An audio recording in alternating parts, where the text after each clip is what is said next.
Indigo flight में बम होने की सूचना मिलने पर रायपुर में इमरजेंसी लैंडिंग की गई। इस मामले को लेकर क्राइम ब्रांच पुलिस सूचना देने वाले यात्री निमेश मंडल को हिरासत में लेकर पूछताछ कर रही है। वहीं आईएसएफ और रायपुर पुलिस की टीम ने एयरक्राफ्ट में जांच लगभग पूरी होने के बाद अब यात्रियों को वापस प्लेन में बैठाकर टेक ऑफ की तैयारी की जा रही है।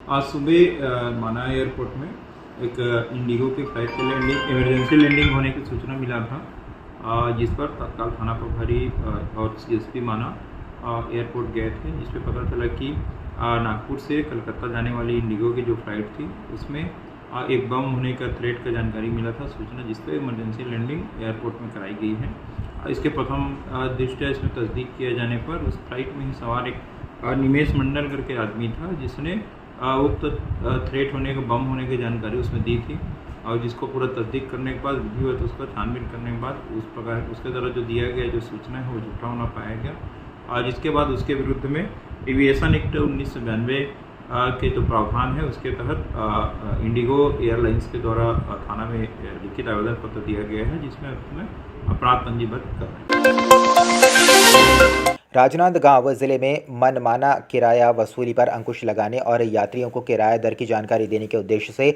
परिवहन विभाग द्वारा परिक्षेत्र अंतर्गत सभी बस स्टैंड में किराया सूची चस्पा की गई है। इस सूची के लग जाने से यात्रियों को अपने गंतव्य का किराया मालूम हो रहा है, तो वहीं वरिष्ठ नागरिकों सहित दिव्यांग जनों को मिलने वाली छूट का उल्लेख भी बैनर के माध्यम से किया गया है। अभी क्या है, बीच में से शिकायत प्राप्त हुई, बस वाले कुछ बस वाले शिकायत किराया ज़्यादा लेने की शिकायत प्राप्त हुई थी। तो इस संदर्भ में हमने सभी बसेज़ में जो और जितने भी बस स्टैंड हैं, जो खैरागढ़ के भी हो चाहे मोहला के और राजनांदगांव के, सभी बस स्टैंड में हमने फ्लेक्सी के माध्यम से एक तो प्रचार प्रसार भी किया कि उसमें किराया सूची चस्पा की है। और छूट का जहाँ तक प्रावधान है, तो जो नक्सल प्रभावित पीड़ित परिवार हैं उनको 50% की छूट दी जाती है इसमें, और वहाँ पर 100% छूट पूर्ण दिव्यांग, दोनों पैरों से, दोनों आंखों से दृष्टि बाधित है जो कोई सूरदास है, और 80 वर्ष से ऊपर वृद्ध जन को इसमें 100% किराए में छूट का प्रावधान राज्य शासन द्वारा दिया गया है। इसका प्रचार प्रसार भी हो जाए, इसके माध्यम से हमने फ्लेक्सी के माध्यम से पूरे बस स्टैंड में और आप लोग मीडिया के माध्यम से इसको किया है, पब्लिक में अवेयरनेस आए और इस छूट का लाभ ले सके वो। धमतरी जिले में जुआरियों पर पुलिस ने बड़ी कार्रवाई की है। पुलिस ने 2 अलग अलग स्थानों पर लगे जुआ के फड़ों में छापेमारी कर 18 जुआरियों को जुआ खेलते गिरफ्तार किया है। सभी आरोपियों के पास से 1,03,000 रुपये नकदी और 2 बंडल ताश के पत्ते जब्त किए गए हैं। ये कार्रवाई धारा 3(2) जुआ एक्ट के तहत की गई है। ये कार्रवाई बिरेझर पुलिस चौकी ने ग्राम मड़ेली भाटापारा और चरइया खापा के पास मैदान में की। हमें यह शिकायत प्राप्त हुई कि बिरेझर चौकी क्षेत्र के अंतर्गत ग्राम मड़ेली में जुआ चल रहा है। प्राप्त शिकायत के आधार पर हमने जुए के 2 अलग अलग फड़ पर कार्यवाही की। इस कार्यवाही में हमने कुल 18 जुआरियों से कुल 1,03,000 लगभग रकम की जब्ती की, साथ में 2 बंडल 52 पत्ती ताश की भी जब्ती की है। इन सभी जुआरियों के विरुद्ध 3(2) जुआ एक्ट के तहत कार्रवाई की गई है। छत्तीसगढ़ में आज से धान खरीदी की शुरुआत हुई है। कलेक्टर चंदन त्रिपाठी तरगवा धान खरीदी केंद्र पहुंची हैं। पूजा पाठ कर तौल कांटा में पुष्प चढ़ाकर धान की तौल करवाकर धान खरीदी की शुभारंभ की। कलेक्टर चंदन त्रिपाठी ने अपने हाथों से किसानों का चंदन टीका कर फूल माला पहनाकर स्वागत किया। कलेक्टर ने अपनी उपस्थिति में कमलाबाई नाम की किसान का टोकन कटवाया। सभी व्यवस्था का जायजा लेते हुए धान खरीदी करने के निर्देश दिए गए हैं। धान खरीदी की शुरुआत तो है, पर हमारे पूरे 21 केंद्रों में टोकन कट चुके हैं। सभी समिति प्रबंधक, कंप्यूटर ऑपरेटर्स, खरीदी प्रभारी, सभी को इंस्ट्रक्शंस हैं, नोडल ऑफिसर्स को इंस्ट्रक्शंस हैं कि जो कृषक हैं, जो लघु सीमांत कृषक हैं, उनको प्रायोरिटी बेसिस पर उनके लिए व्यवस्थाएं तमाम प्रकार की गई, लेकिन उनकी प्रायोरिटी बेसिस पे खरीदी की जाए।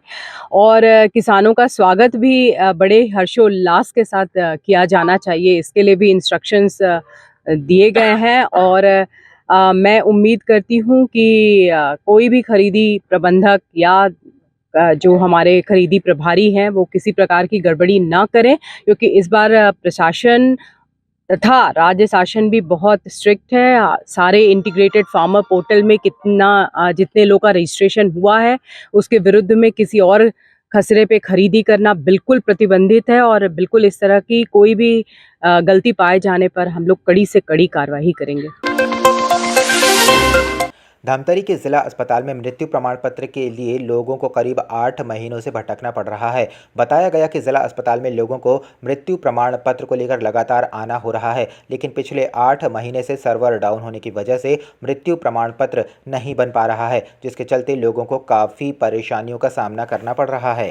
अभी मृत्यु जो प्रमाण पत्र जो बनाया जा रहा है, पहले ये हम लोग जो है यहीं से ही सर्टिफिकेट जो है प्रदान करते थे, और अभी जो है ये जो है जनगणना निदेशालय नई दिल्ली इससे पूरा का पूरा कनेक्ट हो गया है, और इसमें जो सिस्टम जो चल रहा है ये ऑनलाइन बनाया जाता है, लेकिन ये निर्भर करता है कि सर्वर कैसे चल रहा है। तो सर्वर क्या है, डाउन हो जाता है। जैसे ही सर्वर डाउन होता है तो हमारा जो मृत्यु प्रमाण पत्र जो बनाते रहते हैं वो अचानक से बंद हो जाता है, और जो लॉगिन जो किए रहते हैं वो लॉगिन भी एकदम छट जाता है। इसके कारण क्या है, जो पहले हैंड टू हैंड हम लोग बना के दे देते तुरंत बन जाता था, लेकिन अब इसके लिए थोड़ा सा लोगों को परेशानी हो रही है, जिसके कारण थोड़ा लंबी लाइन भी लगती है, लोगों को थोड़ा इंतज़ार भी करना पड़ता है।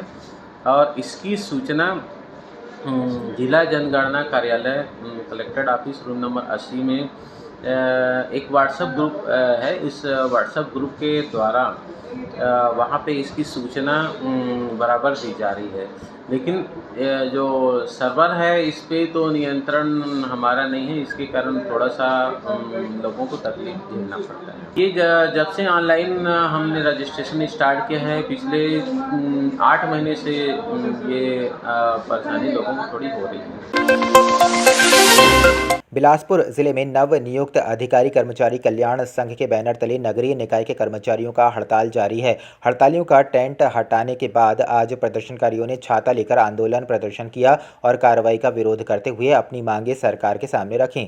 हड़ताली प्रदर्शनकारियों ने बताया कि नगरीय निकायों के नियमित कर्मचारियों का वेतन भुगतान ट्रेजरी के माध्यम से करने, 10 वर्ष की सेवा पूर्ण करने वाले निकाय के दैनिक वेतनभोगी कर्मचारियों का नियमितीकरण, ओल्ड पेंशन, अनुकंपा नियुक्ति व एरियर्स राशि का भुगतान जल्द करने जैसी उनकी प्रमुख मांगे हैं, जिसके लिए वे लगातार अपनी मांगे सरकार के सामने रख रहे हैं।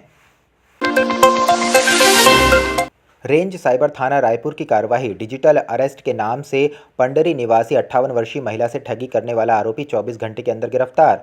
9,50,000 रुपये नकद जब्त। प्रार्थी MVSS लक्ष्मी ने रिपोर्ट दर्ज कराई कि अज्ञात मोबाइल नंबर धारकों ने खुद को क्राइम ब्रांच मुंबई पुलिस का होना बताकर प्रार्थी के आधार कार्ड का दुरुपयोग से 311 बैंक अकाउंट खोलने की झूठी बात बताकर डराया और 24 घंटे व्हाट्सएप वीडियो कॉल में जुड़े रहने बोलकर डिजिटल अरेस्ट कर 58 लाख रुपये की ठगी कर ली।